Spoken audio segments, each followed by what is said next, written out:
Welcome to Dashing Dish. Oliver is officially here and we are so in love. We're settling in as a busy family of 4, and when it comes to making meals in this busy season of life, this mom turns to her favorite kind of meals, sheet pan meals. Our sheet pan menu includes golden fluffy sheet pan pancakes for breakfast. For lunch, we will serve up delicious yet simple barbecue meatloaves and veggies. Dinner includes crispy parmesan garlic chicken with veggies. And let's not forget, dessert with an incredibly indulgent Texas chocolate sheet cake. I'm Katie Farrell, and today we're going to make breakfast, lunch, dinner, and dessert all on a sheet pan. Come join us.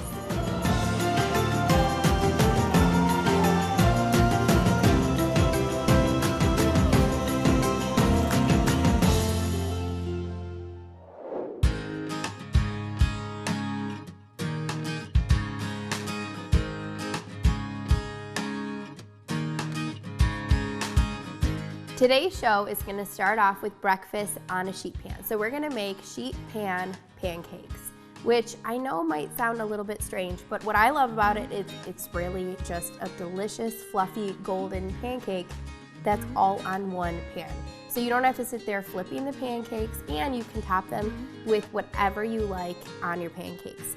So to start off, we're going to start with our dry ingredients, which is 2½ cups of oat flour, a 1/3 cup of sweetener, 2 teaspoons of baking powder, 1 teaspoon of baking soda, a 1/4 teaspoon of cinnamon, a 1/2 teaspoon of salt, and then for our wet ingredients, we have a 1/2 cup of applesauce, a teaspoon or so of vanilla, kind of to taste, 2 eggs, and 1 cup of milk of choice, and 1 tablespoon of vinegar, which is going to help the pancakes be bubbly and rise. So we're going to add all of the dry ingredients first to our bowl, then the wet ingredients, and pour it onto a sheet pan, and that is as easy as this recipe is. So I have to tell you guys, because I've already introduced you to Oliver, about kind of our story behind Oliver. And really, he is such a miracle, just like Maddie was. But with him, there also came some tears. So it wasn't all beautiful and wonderful. I actually went through a miscarriage after 2 years or so of trying.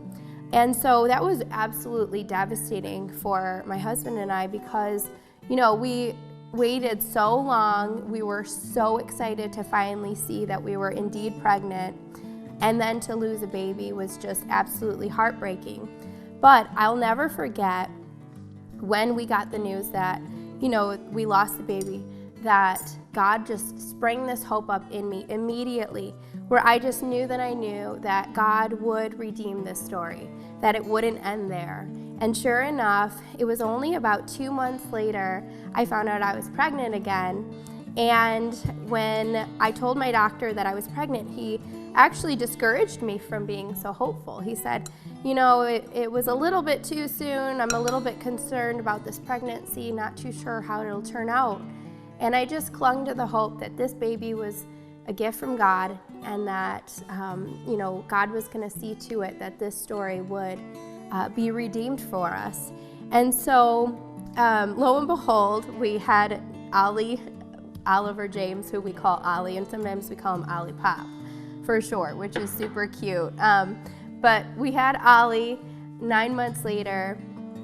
And when I went into labor with him, I actually went into labor at home.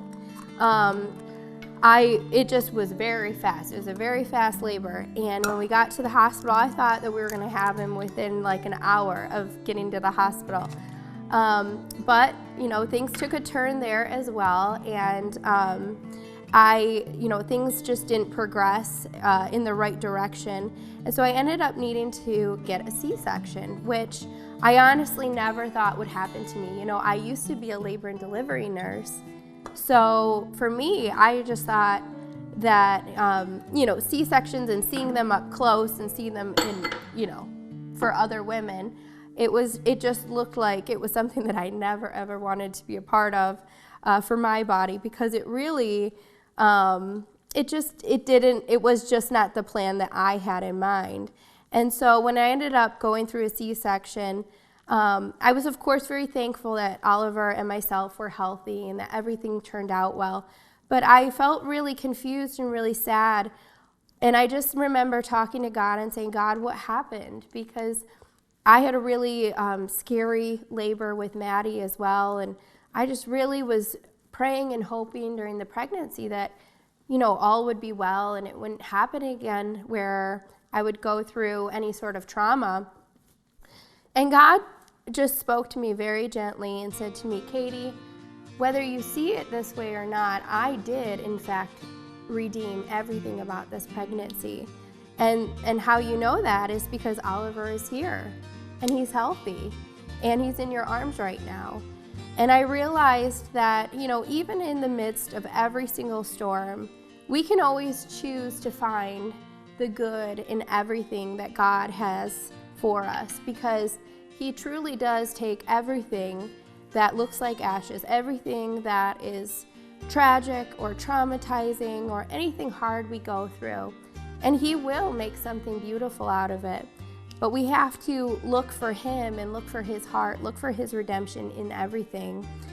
And so today, I'm just so thankful. Every time I look at Ollie, I feel like I could just cry with thanks because of what God has done in our life, my life, and in our family.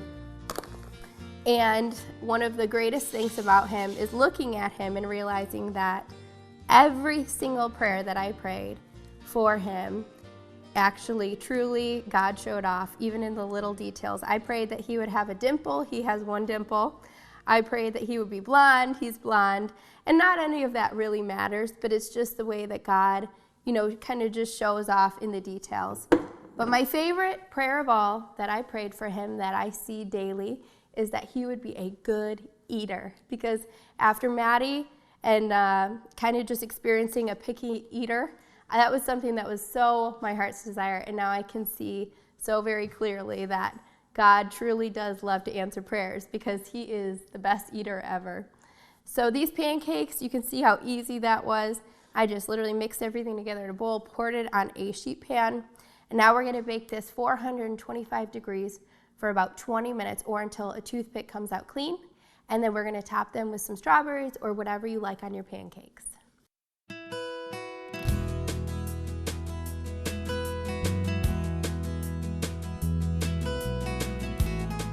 We're moving on to lunch, and for our sheet pan lunch, we have mini meatloaves with some veggies on the side. And what's lovely about this recipe is everything is right on the sheet pan. You truly cannot beat that when it comes to cooking up a meal for your family, especially for a quick and easy lunch. So for this recipe, I have some ground beef. I have 1 pound. You can use any kind of ground meat. We also have some frozen broccoli florets and some frozen sweet potatoes that are already cut for you. 2 eggs, a 1/4 cup of oats, a 1/2 cup of barbecue sauce, a 1/2 teaspoon of paprika, salt, and garlic powder. So that's all you need for this recipe. I guarantee you probably have most of this on hand. If you don't have these specific frozen veggies, you can use whatever kind of frozen veggies you like. So first I'm going to start by putting these frozen veggies on the sheet pan. And I'm just going to kind of spread them out like that.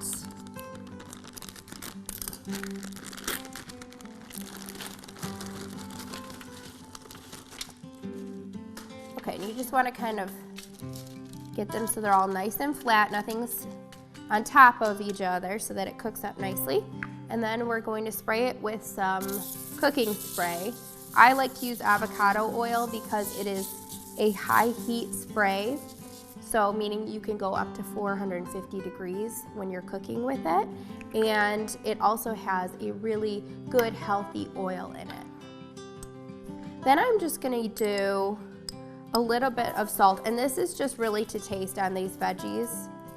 You can even skip this step if you want to do low sodium, but I like to season them up just a little bit with some salt. Then I'm going to pop these in the oven. We have our oven preheated for 425 degrees, and we're just going to let them roast for a bit while we make the meatloaves. All right, so now we're going to make the mini meatloaves to go on the sheet pan. while our veggies are roasting.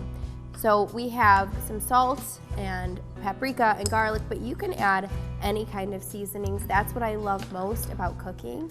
I always try to do a half teaspoon to 1 teaspoon per pound of meat. So just stick in that range and you'll be pretty much safe for most seasonings, and you can really just put your own spin on it. So that's what I'm going to add for seasonings, and then we have our oats. You can also use breadcrumbs, but why would you? Because old-fashioned oats add some nutrition. You honestly can't taste them in there. They're just really gonna add a little bit of a binder to hold these meatloaves together. And then 2 eggs. Then we have our barbecue sauce, and I'm not gonna add the whole thing. I'm gonna save some for the top. So we'll do about half, and we're just gonna kind of get in there. I'm gonna actually get in there with my hands. That's my favorite cooking tool when it comes to things with meat, because you can really get everything mixed together well. All right, so this is all mixed together, so we're gonna form it into little mini meatloaves on the same sheet pan that we put our veggies on. So we're gonna go grab those out of the oven and add these meatloaves. The reason we do the veggies first is those take a little bit longer to cook than the meatloaves do.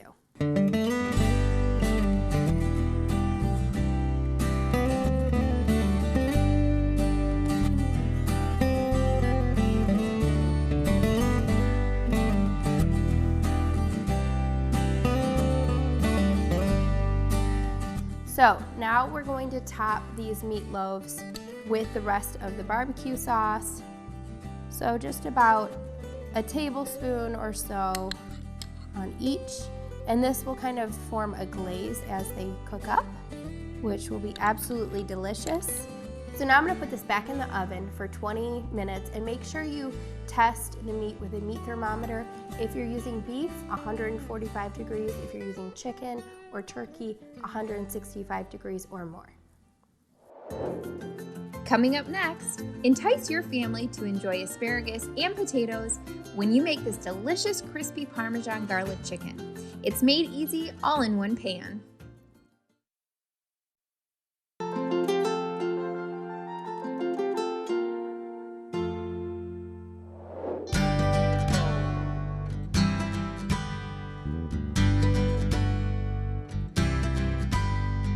For dinner, I love to make sheet pan meals. In fact, it's one of my absolute go-tos.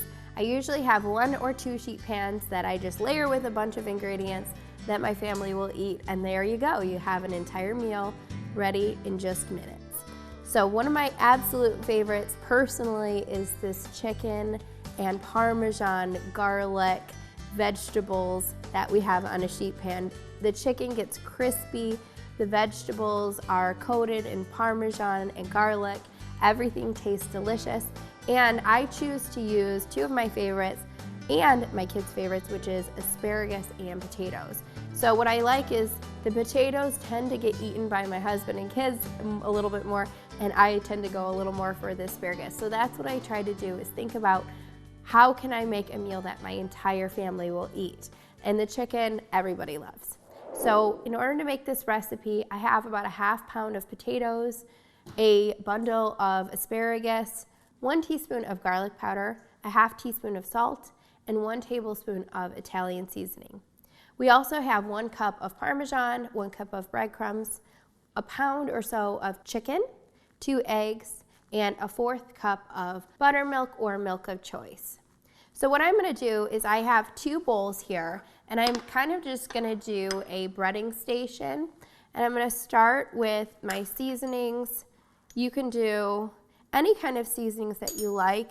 For this, if you don't like Italian seasoning, onion powder would be a really good neutral bland seasoning. And I say that because if I were making this for my kids, I would not use Italian seasoning. In that case, I would probably do dried onion powder, and that is a really flavorful spice that would be really nice in this dish. Then I'm gonna do the Parmesan cheese and the breadcrumbs. And that's all you need for the dry breading. And I'm just gonna kind of mix this together with my hands here. Okay, so that looks great. Now we're gonna do 2 eggs and then buttermilk or milk of choice. And if you don't have buttermilk on hand, I always like to do just a little bit of milk with like a teaspoon of white vinegar. And really the only difference between milk and buttermilk is the vinegar, and that just helps tenderize the meat. So that's usually why it's used when you're gonna bread chicken or pork or a different cut of meat, is it just helps tenderize the meat. Now, before we bread the chicken, what I'm gonna do is I'm going to set these aside and I'm gonna work on the veggies because we're gonna use some of the seasoned breading Parmesan mixture on the veggies. Okay, so I have some of my potatoes already diced, and you can see you just wanna dice them about into 4s depending on the size of your potato. The real important thing is to make sure that they're evenly sized as best as you can, because that will make sure that they cook evenly. That looks good. Then when it comes to asparagus, a good tip for figuring out where to cut this is to kind of just let it naturally break. So that's usually about where you're gonna get a really nice tender piece of asparagus. If you don't do that and you kind of just guess, sometimes some of this stalk will be really grainy or woody. It's kind of hard to chew through. So in order to get the tender part of the asparagus, that's a nice tip, is you just break it naturally. And then you take the rest of the asparagus and you kind of set it on the cutting board next to that piece that you cut. And then you cut it down in similar length. So there you go. And if you want to use up the ends of these asparagus, you could cut a little bit more off and you could add it to a soup and maybe just puree it or blend it, so that way you're not wasting all that asparagus. So we're gonna just kind of spread these out over the pan. And then we're gonna top it with some of this Parmesan topping.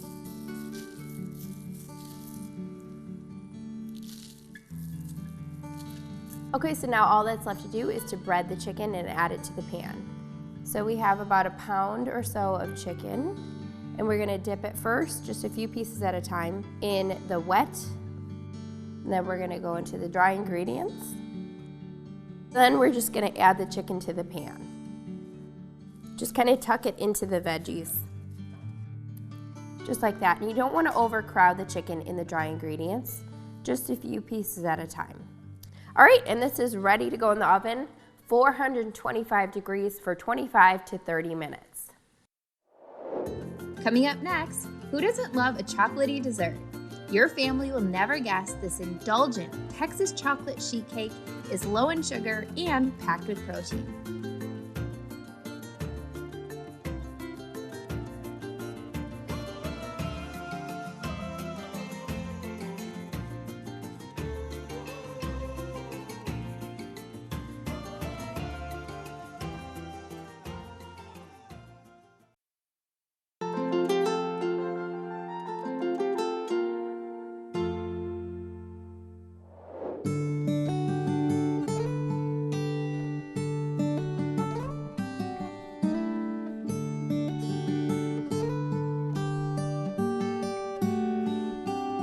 Now we're gonna make one of my favorite type of sheet pan meals, which is dessert. I definitely love dessert the most. In fact, I feel like I could eat dessert all day instead of meals. So I love desserts that I can make in just a few minutes on a sheet pan. And the best thing about this is it only takes 15 to 20 minutes to bake. So if you have somebody surprise you and just come over and you want to make a little treat, this is the perfect thing to make. And who doesn't love chocolate? So we're gonna make my Texas chocolate sheet cake, and to start, we're gonna use 2 cups of oat flour, 1 cup of sweetener of choice, 1/2 teaspoon of salt, 1 teaspoon of baking soda, 2 eggs, 1 cup of applesauce, 1 cup of water, 1/2 cup of milk of choice, and 1/3 cup of cocoa powder. So I'm gonna start by adding all my dry ingredients to the bowl.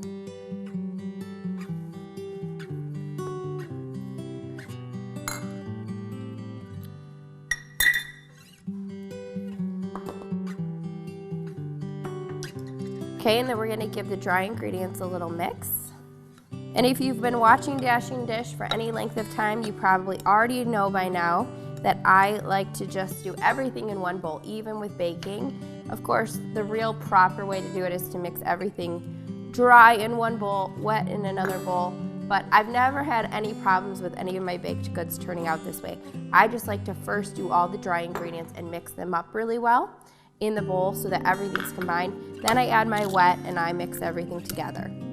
Always turns out great, and you save a bowl. And then the applesauce. And that adds a lot of moisture to the cake. A lot of times when you're baking and you're just trying to bake a little bit healthier, instead of adding butter or oil, you can just add applesauce to the recipe in place of the butter or the oil. And usually it's cup for cup the same. So we're just gonna kind of mix that together until everything's combined. So I have to say, one of my favorite things to do with Maddie is definitely baking. And you guys probably remember me baking with her on the show many times. And it's absolutely some of my fondest memories with her. And I cannot wait to start baking with Ollie. He's only a year old, so he's obviously not quite ready. But I already love doing everything with him, so I can't wait to get him in the kitchen and get him baking with me. A big part of having 2 kids and working from home has been learning how to balance it all. And it's not always been easy, and I'm sure all the moms out there can relate that, you know, it really is about learning the proper priorities and finding a balance with all things. And it definitely can be a struggle sometimes, but at the end of the day, it's absolutely all worth it. So you'll want to put this in the oven, 350 degrees for 20 to 25 minutes until a toothpick comes out clean. As it cools, we're going to make the frosting, and then we'll be able to top this with the most delectable part, which is a peanut butter chocolate frosting.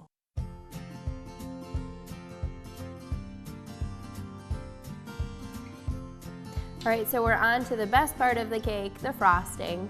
And really, this is the only part of the cake that Maddie ever eats, so I might as well just give her a bowl of frosting. I have learned, it just literally something in me, I just think, why can't you just eat the cake? But I get it, it is delicious, it's the best part. So in order to make this frosting, you just need 4 simple ingredients. We have a cup of peanut butter, half cup of milk of choice, and then powdered sugar, and that's gonna be really just to taste. So if you like a little bit sweeter, I do a cup in the recipe, but you could always do a little bit less, and then a 4th cup of cocoa powder. So I'm gonna start with my peanut butter. You wanna melt it just a little bit in the microwave, so about 30 to 60 seconds, just so that it's easy to blend and mix up. Then your milk, and then I'm gonna do my cocoa powder. And what I'm going to do is I'm going to give this just a little whisk here before adding the powdered sugar. You definitely, anytime you're using powdered sugar or cocoa powder, you're going to make a mess. So I'm going to do about half to 3/4 cup of powdered sugar. We're going to kind of mix that all together. You want to start really slow when you're mixing in any kind of powdered sugar. And you can do organic powdered sugar, or you can do a different type of sweetener. But when it comes to frosting, I don't mess around. I don't try and do stevia or monk fruit or any of the other sweeteners that I use, because I find that granulated sweeteners just is not the same when you're making a frosting. You want it to be really smooth, and what gives it that smooth texture is the powdered sugar. So that's why I just go straight for powdered sugar when I do frosting. And this is the easiest frosting. Honestly, you could use this frosting for any type of cake, cupcakes. It is so good because it's just chocolate and peanut butter, and it's almost like a fail-proof frosting recipe. A lot of times when I've tried a more complex frosting, I just think this was not worth the effort, because you can make a frosting so easily with just these 4 simple ingredients. So you can see how good that looks. So good, absolutely thick and dreamy. So we're gonna top our chocolate sheet cake with this chocolate peanut butter frosting once it's cooled. And you could even top it with some sprinkles or something fun, of course, as well. So we're gonna go get that cake out of the oven, let it cool, and we're gonna put the icing on.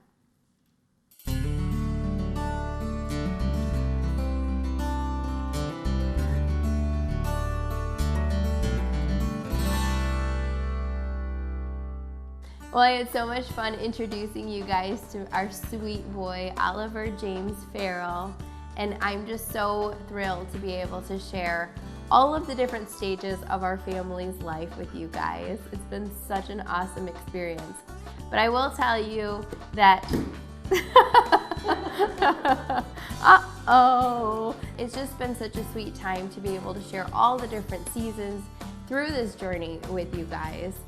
I love the fact that this little boy enjoys sheet pan meals and anything that I feed him, but truly all these sheet pan meals that we did today, all my family enjoys, which you cannot go wrong with that as a mom, am I right? If you want to find these recipes, you can head over to dashanddish.com where you'll find recipes and more to nourish your body and soul.